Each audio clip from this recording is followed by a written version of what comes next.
আসসালামু আলাইকুম। প্রথম ভিডিওটি দেওয়ার পর আপনারা সবাই অনেক রিকোয়েস্ট করছেন তাড়াতাড়ি অন্য ভিডিওগুলো দেওয়ার জন্য।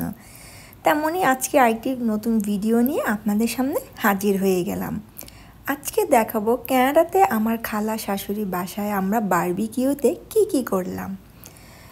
চলে আসলাম আমার খালার বাসায়, তাদের বাহিরের চারপাশটা একটু দেখিয়ে দিলাম। আর সবারই পার্সোনাল বলে কিছু থাকে, তাই আমি কাউকে দেখাচ্ছি না, আর বাসার ভিতরেও তেমন কিছু দেখাচ্ছি না। বাসা ঢোকার সাথে সাথে আপনাদেরকে আমি নিয়ে চলে যাব তাদের বাসার পিছনের সাইডে। মানে আপনারা যারা বিদেশে থাকেন তারা জানেন বাসার পিছনে ব্যাকইয়ার্ড সাইড থাকে, সেখানে আপনারা গল্প গুজব করেন, নানান ধরনের পার্টি করে, সারাদিন কাজের পর একটু অবসর সময় কাটান। দেখতেই পাচ্ছেন এখানে সবাই বারবিকিউর প্রিপারেশন নিয়ে রেডি। সেদিন আকাশটাও ছিল খুব ঝলমলে, না তেমন রোদ না তেমন ঠান্ডা। এখানে আমাদের বারবিকিউ পার্টি শুরু হয়ে গিয়েছে। সেদিন খুব মজার জিনিস ছিল। এখন ভিডিওটা এডিটিং করার সময় আমার মুখে পানি চলে আসছে, আর খেতে পোড়া কর্নগুলো। শিক কাবাবটাও খুব মজা ছিল, স্টেকটাও খুব মজা ছিল। বারবিকিউ চিকেনের কথা আর কি বলবো, সবাই বলছিল অনেক মজা।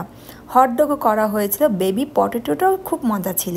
আপনাদেরকে একটু পিছনের সাইডটা দেখিয়ে দিচ্ছি। আমার খালা খুব সুন্দর করে সাজিয়েছিলেন আর খুব পরিষ্কার পরিচ্ছন্ন ছিল। এখানে সবাই গল্প করছে যে যার মতো করে।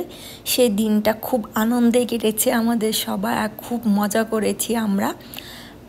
আর অনেকের সাথে দেখা হলো এখানে এসে। এমনও হয়েছে অনেকে 10 বছর 15 বছরও দেখি নাই, এখানে আসার পর দেখা হলো।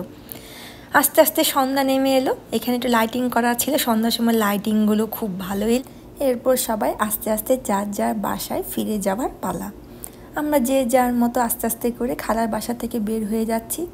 আর এই ভিডিওর মাধ্যমে বলতে চাই নীলা খালাকে থ্যাংক ইউ সো মাচ এই সুন্দর একটা আয়োজন করার জন্য।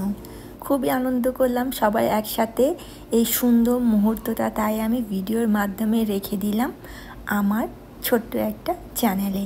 যখন আমার মন চাবে তখন আমি তাদেরকে দেখতে পারবো আর সুন্দর মুহূর্তগুলো উপভোগ করতে পারবো।